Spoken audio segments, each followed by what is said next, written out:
Most men spend their lives confused, chasing love, validation, and happiness from women, only to end up heartbroken, used, or trapped. But 200 years ago, a philosopher named Arthur Schopenhauer exposed the raw truth about female nature. Truths so brutal, most men refuse to accept them. By the end of this, you'll see exactly where you've been deceived and how to finally take back control. So, pay attention, because what you're about to hear isn't just controversial, it's the missing key most men will never grasp. Schopenhauer didn't believe in fairy tales. He saw love for what it really is. Not a spiritual bond, not destiny, but a biological trick. A ruthless illusion designed by nature for one purpose: reproduction. Here's the uncomfortable truth. When you feel that electric attraction, that obsessive desire, that conviction that she's the one, your brain isn't connecting with her soul, it's calculating. Subconsciously assessing fertility, genetic compatibility, survival advantages, and women. Their attraction works the same way, just with different priorities. Schopenhauer wrote, "Love is the ultimate goal of almost all human effort. It is more important than anything else in life." But he didn't mean that romantically. He meant it as a trap, a fleeting chemical high that fades the moment it serves its purpose. Think about it. How many men have destroyed themselves for a woman who later walked away without a second thought? How many marriages crumble once the passion evaporates?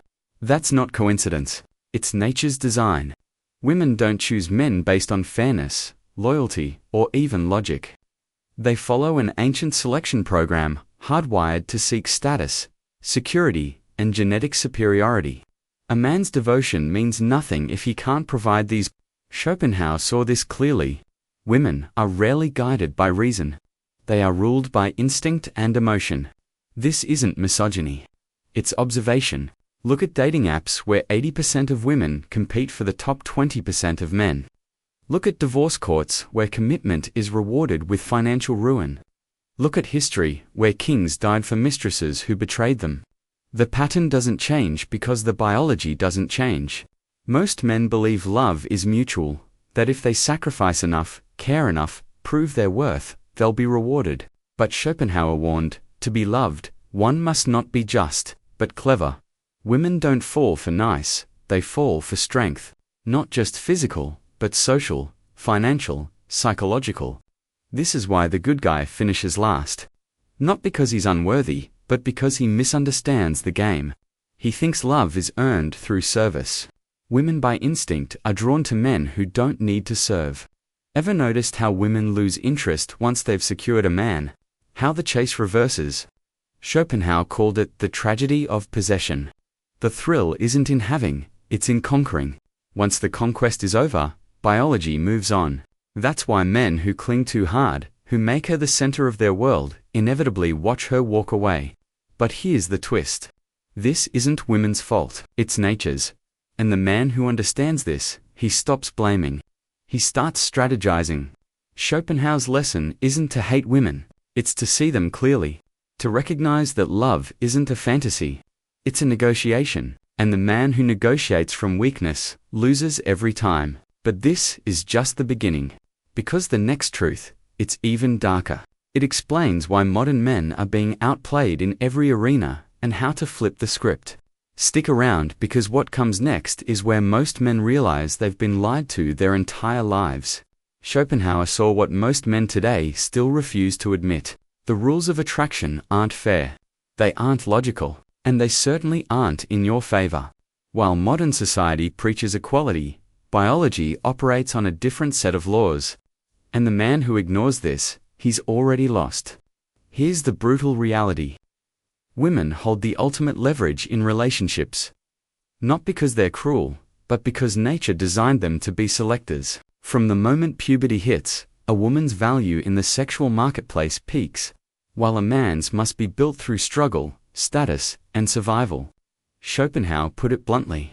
Women are suited to being the nurses and teachers of our childhood by the very fact that they themselves are childish, frivolous, and short-sighted. He wasn't insulting them. He was highlighting an evolutionary truth. A woman's youth and beauty are her currency, and she instinctively knows how to spend it. Look around. The average man today is drowning in a paradox. He's told to be emotionally vulnerable while women still chase dominance. He's shamed for wanting traditional masculinity while strong alphas still dominate dating apps. He's worked to exhaustion, providing in a system that rewards him with divorce courts and paternity tests. Schopenhauer warned of this centuries ago. Women are directly fitted for acting as the nurses and teachers of childhood by the fact that they are themselves childish, frivolous, and short-sighted.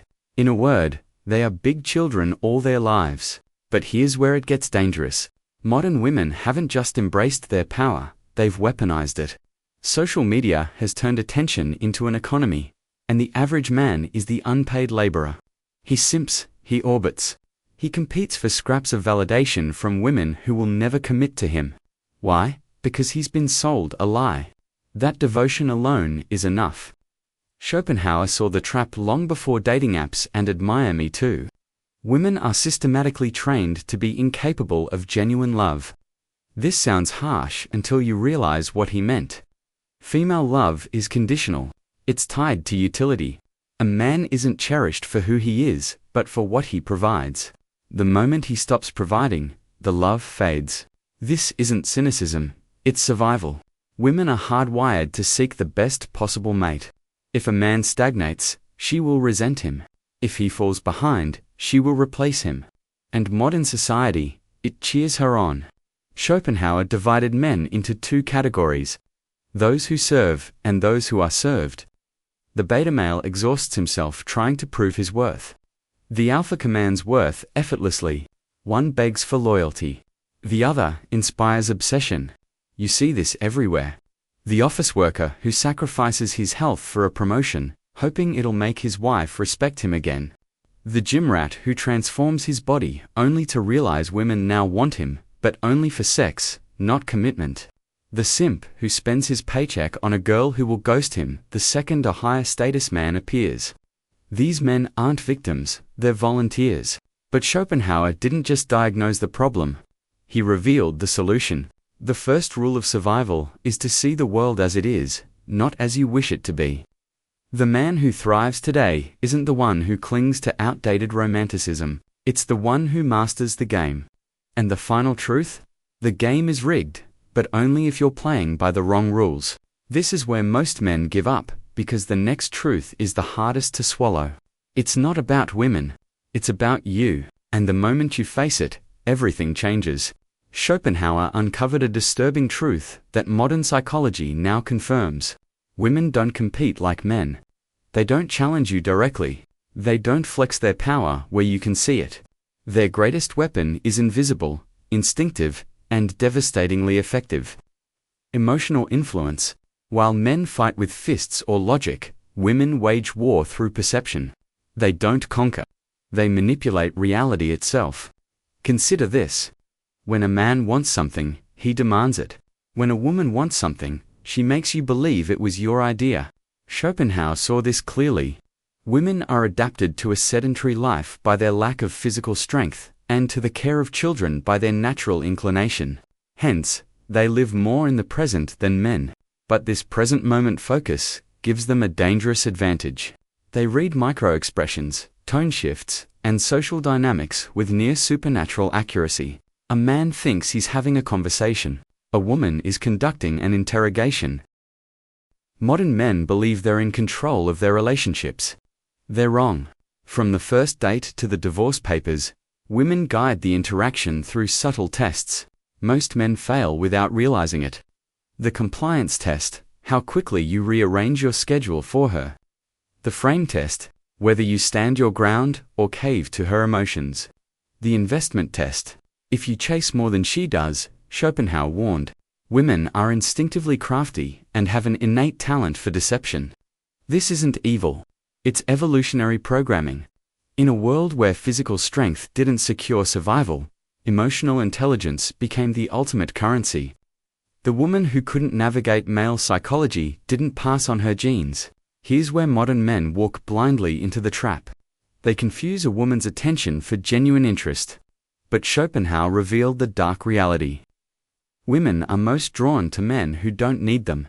The moment you make a woman your purpose is the moment she loses respect for you.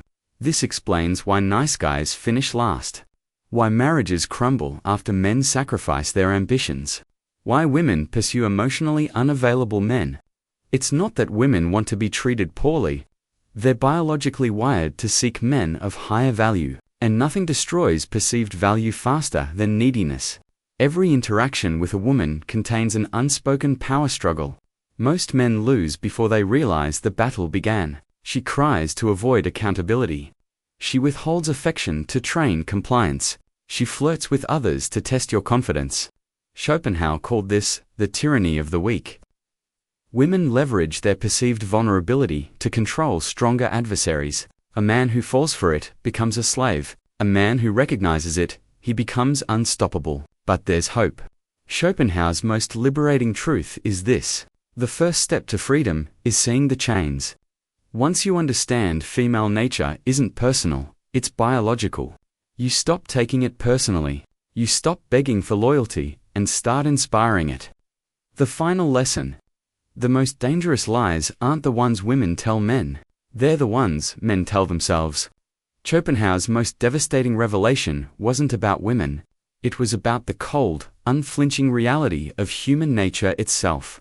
After exposing the brutal truths of attraction and power dynamics, he offered something far more valuable. The path to liberation. This isn't about defeating women. It's about transcending the game entirely. Modern men make one fatal error.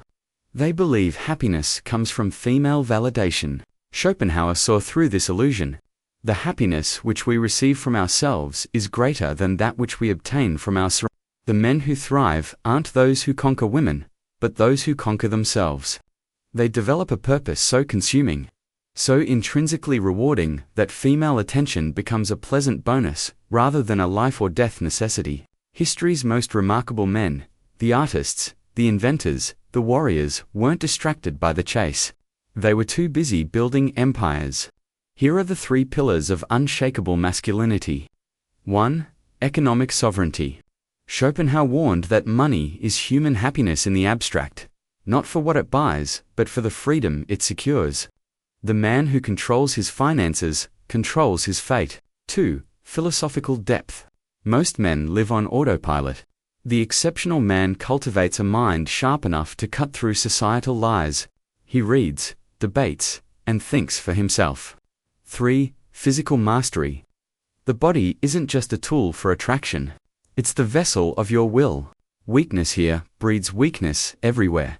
Here's where Schopenhauer's wisdom becomes revolutionary. The safest way of not being very miserable is not to expect to be very happy. This isn't pessimism. It's emotional armor. The modern man who stops begging for love, approval, or fairness suddenly finds these things come to him. Why? Because he's removed himself from the desperate masses. He's become the prize. The battle between men and women isn't personal. It's biological theater playing out across millennia. The man who wakes up to this stops blaming and starts evolving. He doesn't resent female nature, he adapts to it. He builds a life so compelling that women must either meet his standards or watch from the sidelines. Schopenhauer's ultimate lesson. We forfeit 3/4 of ourselves in order to be like other people. The choice is yours. Continue chasing illusions or step into your true power. The red pill isn't about hating women. It's about loving truth enough to rebuild yourself in its image. This is where your real life begins. *, please like and subscribe for more.